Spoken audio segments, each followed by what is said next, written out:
Soli Soliha, hari ini kita memasuki tema 3C, subtema 1, pembelajaran 5, dan pembelajaran 6. Soli Soliha bisa dibuka bukunya halaman 30. Bahan pembuat benda. Selain kayu, kertas, dan plastik, terdapat bahan-bahan lain yang digunakan untuk membuat benda.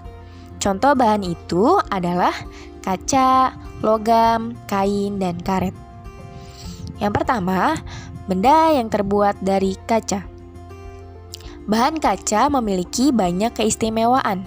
Keutamaan kaca adalah sifatnya yang dapat meneruskan cahaya atau tembus pandang, tahan air, serta tidak menghantarkan panas dan listrik.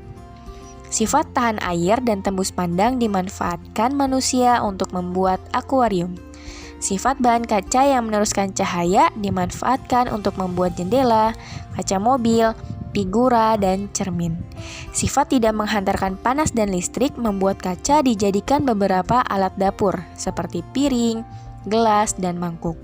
Kaca memiliki kelemahan, yaitu mudah pecah, tidak mudah dibentuk, dan berat. Oleh karena itu, kita harus berhati-hati jika menggunakan benda yang terbuat dari kaca. Jika pecah, maka pecahan kaca dapat melukai tubuh kita. Yang kedua, benda dari logam. Bahan logam ada banyak jenisnya. Setiap jenis logam memiliki sifat yang berbeda-beda. Apa aja sih sifatnya? Yang pertama, sifat baja dan besi yang kuat dimanfaatkan untuk jembatan, rel kereta api, dan kendaraan militer atau tank.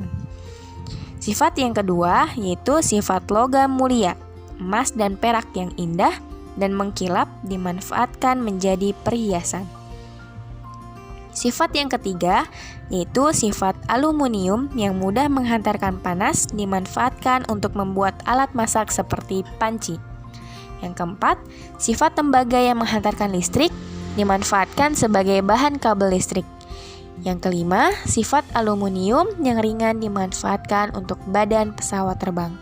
Kelemahan logam juga berbeda-beda. Misalnya, ada sebagian logam yang mudah berkarat. Benda dari kain.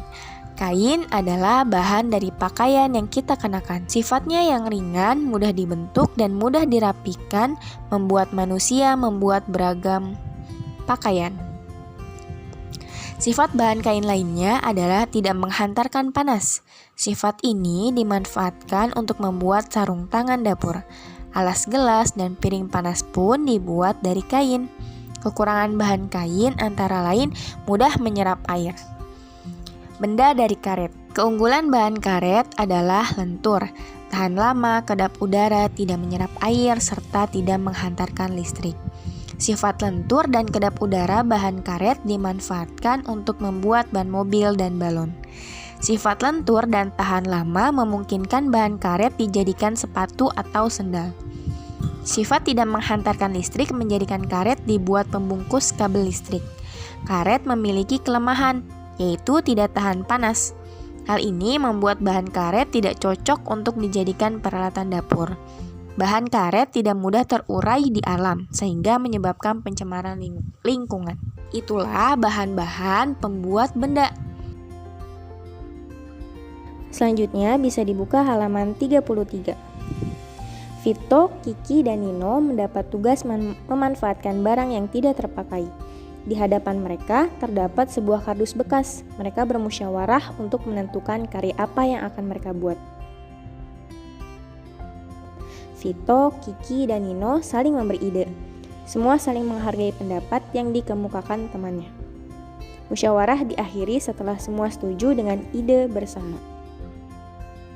Vito, Kiki, dan Nino akhirnya sepakat membuat kotak obat sederhana dari kardus. Untuk itu, mereka membutuhkan kertas kado untuk melapisi kardus tersebut.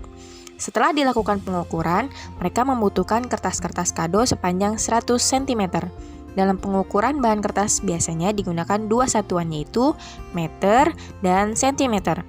Satuan meter merupakan satuan ukuran yang tingkatannya lebih tinggi dari sentimeter. Satuan meter merupakan satuan yang menunjukkan panjang dari 100 cm. Atau dalam kalimat matematika kita menuliskan 1M sama dengan 100 cm. Kita ke contoh soal. Soal nomor 1, penjual kain mengukur kain untuk dipotong. Setelah diukur, ia memotong kain sepanjang 2 meter. Berapa panjang kain dalam satuan sentimeter? Jadi tadi kita tulis dulu diketahui panjang kainnya itu untuk memotong panjang kain sepanjang 2 meter. Ditanyanya berapa panjang kain dalam satuan sentimeter.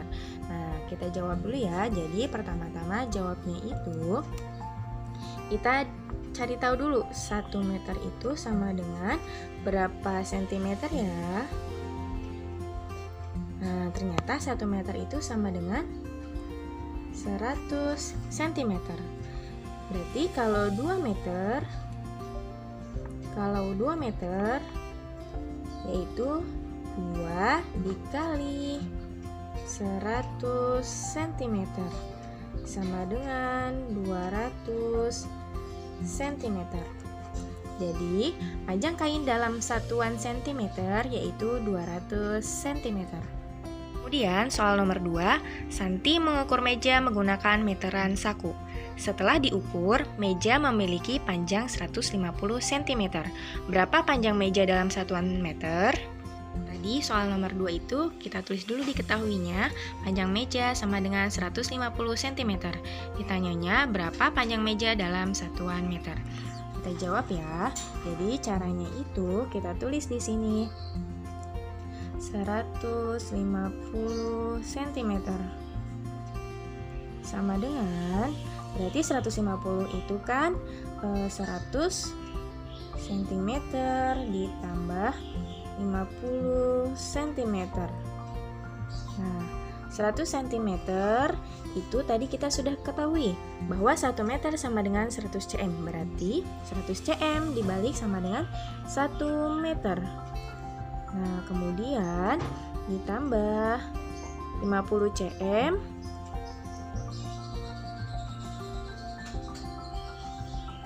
berarti sama dengan 1 meter 50 cm.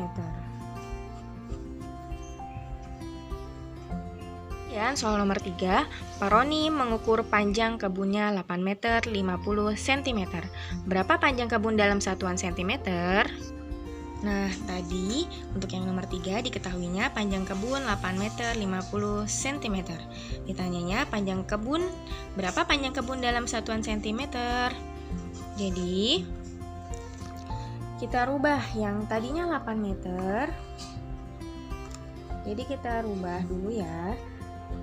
8 meter 50 cm sama dengan yang meter kita jadikan centimeter. Berarti dari meter ke sentimeter dikalikan 100 cm ditambah 50 cm. 8 dikali 100 menjadi 800 cm ditambah 50 cm. Nah, jadi 800 ditambah 50 sama dengan 850 cm. Ingat ya, jadi 1 meter itu sama dengan 100 cm. Jadi nanti kalau ditanya berapa 8 meter, jika dijadikan satuan sentimeter berarti 8 dikali 100 sama dengan 800 cm. Cukup sekian ya pembelajaran hari ini. Selamat belajar solih-solihah.